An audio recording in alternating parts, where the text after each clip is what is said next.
Hi, and welcome to another edition of What Can Waymark Do for You, August 2023 edition. So it's getting to be about that time that people are starting to think about going back to school, and for some, it's time that some college tuition bills are coming due. So hopefully you've done some college planning at this point and saved a bunch of money. But if you haven't, or your kids are very young, this could be a time to start thinking about it. So there are two major ways of saving for college. One is the use of UTMA accounts, and one is using 529 accounts, and each have their different pros and their different cons.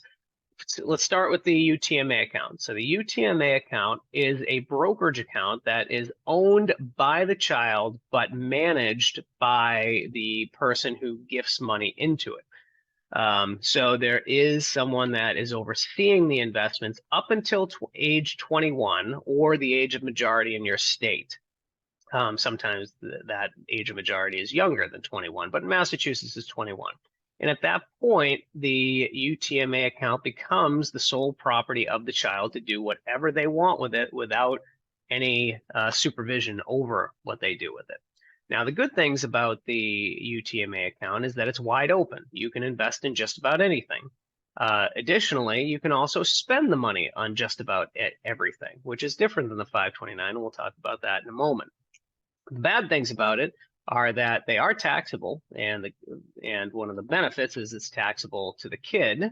So it could be at a lower tax bracket than the person that gave the money to the account.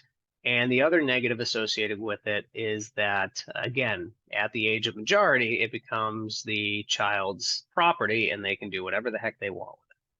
The 529, on the other hand, does have tax advantages. So if you put money in some states, there actually are some state tax deductions for that.